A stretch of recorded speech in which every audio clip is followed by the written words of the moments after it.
Hej alla och hjärtligt välkomna till Inderes TV. Idag ska vi prata Ponsse med analytiker Erkki Pesola.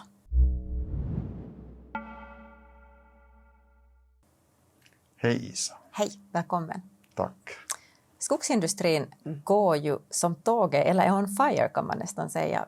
Och det borde ju gynna sådana här skogsmaskinstillverkare som Ponsse. Men sen har vi problem i och med Ryssland, vilket har ställt huvudet på sin spets. Men vi ska börja med att, och det ska vi gå in på lite närmare senare, vi ska börja med att titta på vad gör Ponsse egentligen? Ponsse är ju en av världens största tillverkare av skogsmaskiner och det betyder ju skördare och skotare och också skördaraggregat, alltså 3 typer av produkter. Men det skördare och skotare är förstås det viktigaste. Och till det här säljer man sen olika typer av service och underhållsservice och slit- och reservdelar, och man måste också komma ihåg att Ponsse är engagerad i begagnade maskiner. Då man säljer en ny maskin måste man ju vanligen ta hand om kundens gamla maskin. Precis.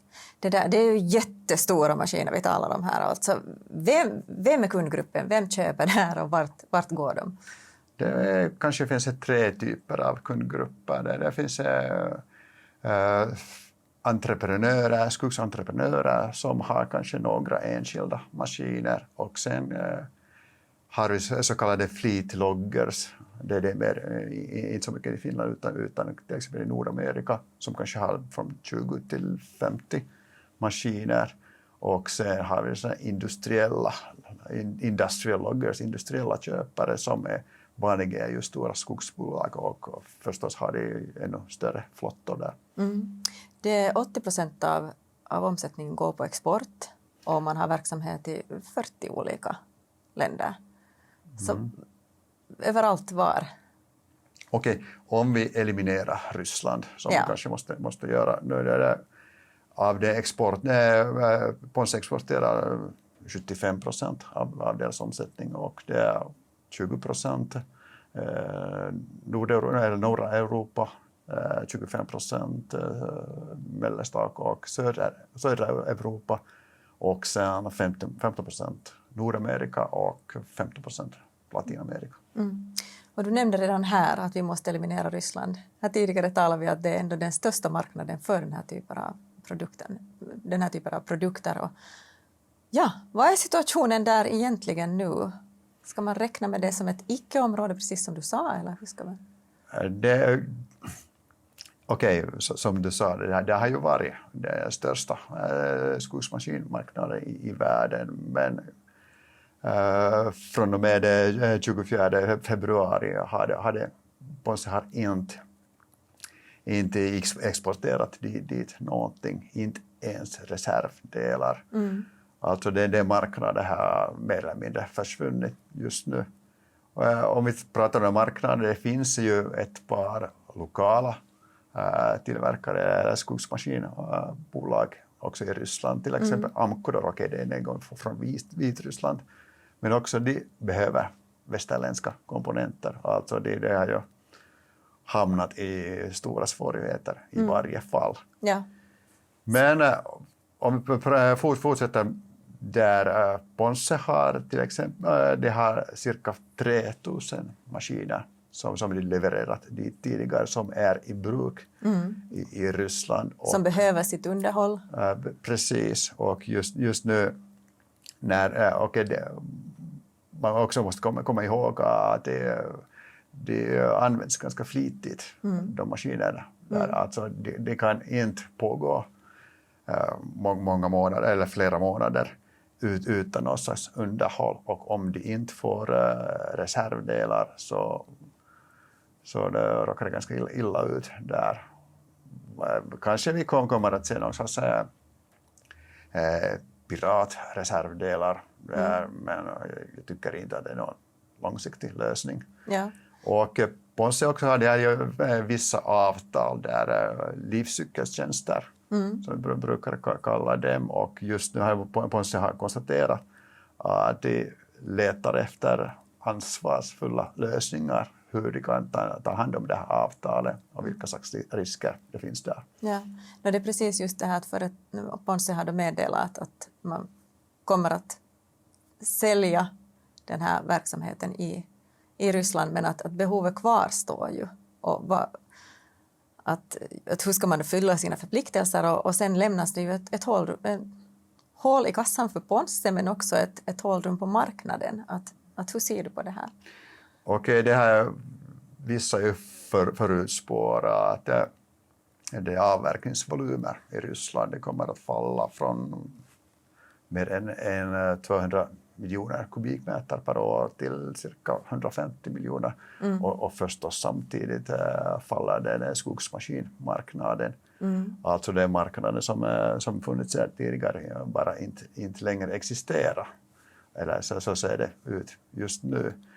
Men om det finns någon lucka som borde fyllas, det är en jättestor fråga vem och när kommer att fylla den. Men om den ryska marknaden normaliserar någon dag, jag tror att Ponsse har en stark position, de har bra rykte där och bra förhållanden med kunderna. Alltså, att man kan återuppta det liksom där man har avslutat det. Absolut. Ja, okay. Men just nu det är mycket svårt att förutse någonting sånt händer. Ja, nej, men att om inte kommer att hända, vem ska då? För jag menar, det handlar ju om 20% av omsättningen ungefär. Cirka, ja. Hur fyller man det tomrummet då? Okej, man kunde ju hoppas att det finns någon slags ersättningsefterfrågan i de länderna där det hittills har exporterats virke från Ryssland, just Centraleuropa, Tyskland, Frankrike kanske och England. Men det tar lite längre tid och de volymerna har inte varit så stora. Det är skojigt att Finland har varit den största importören av ryskt virke. Jaha, ja just det. Och förstås om vi eliminerar Kina i det här sammanhanget, men i Europa cirka 10 miljoner kubikmeter sånt per år.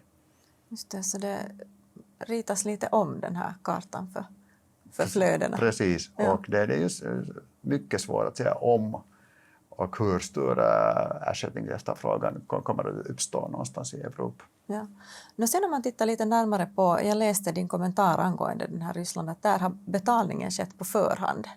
Så vad gör det här åt kassaflödena liksom, om det stryps på det sättet att från och med februari har vi inte haft någon verksamhet hitåt och betalningen slutar komma, eller hur fungerar det?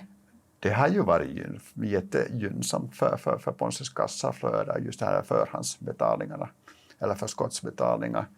Okej, om jag lite spelar med de siffrorna om just samma volym av skogsmaskiner som Ponsse sålt i Ryssland såldes någon annanstans.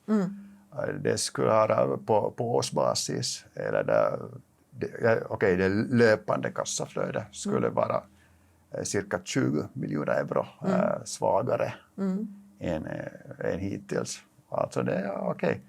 Inte någon ödesfråga, men förstås ganska stor negativ inverkan. Ja, precis. Det där, hur ser det ut för konkurrenterna? Ponses konkurrenter, vem är de och hur stor andel har de av den här?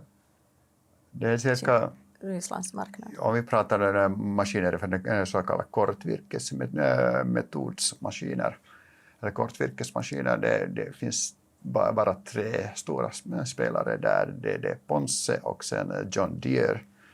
Det är John Deere Forest och sen det är det amerikanskt förstås och sen Komatsu Forest från Japan.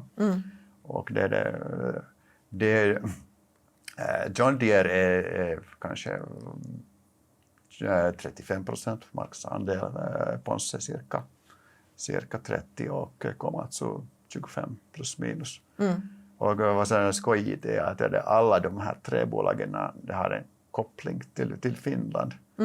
Till Ponsse i Vieremä i Finland förstås deras ena fabrik, och sen John Deere tillverkar deras kortvirkesmaskiner i Joensuu i Finland. Och också Komatsu får istället det före detta Sisu Logging, fastän de har det deras bolag i Umeå i Sverige. Så där finns stort kunnande. Eller bolag utan verkstad där. Ja. Ganska ny verkstad. Men hur stor andel säljer de till den ryska marknaden? Min uppfattning, det finns inte några noggranna eller exakta siffror, men min uppfattning är att John Deere har varit störst också i Ryssland. Ja. Och Ponsse har varit nummer 2, och Komatsu har varit betydligt mindre där, kanske några procent, eller mindre än 10% av deras omsättning från Ryssland. Så att det här drabbar också de andra spelarna på marknaden? Ja, mer eller mindre. Ja. Nej, men hur ska man då som investerare förhålla sig till det här bolaget nu och på sikt? Kan det komma något gott ur det här? Okej. Bolaget, den är, eller aktier, den är billig. Vi pratar till exempel om multiplarna. P-siffrorna det är mellan 11 och 12. Med våra prognoser för 22 och 23. Det här brukar vara mellan 14, 15, även 16. Men samtidigt måste man komma ihåg att just det där, man har haft stora utmaningar med leveranskedjan och leverantörerna, och det har varit brist på vissa komponenter, och deras priser har gått skyhögt.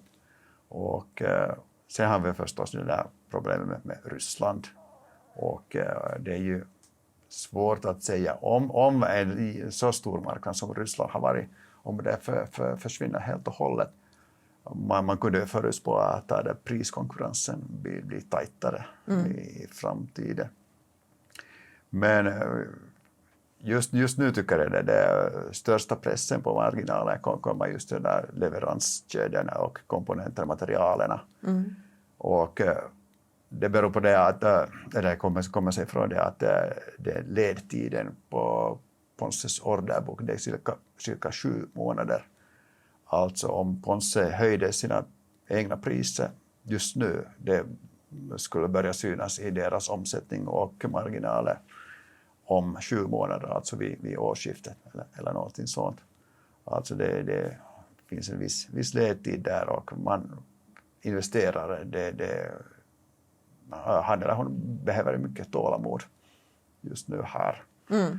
Men på längre sikt tycker jag fortfarande gillar Ponsse. Det är ett bra bolag med bra ledning och bra produkter, bra kundförhållande. Alltså, det här är inte så stora problem, men det kan ju ta 22, även 23 att sortera det här. Ja. Så på sikt en hel del möjligheter. Absolut. Tusen tack Eki för de här kommentarerna. Tack själv.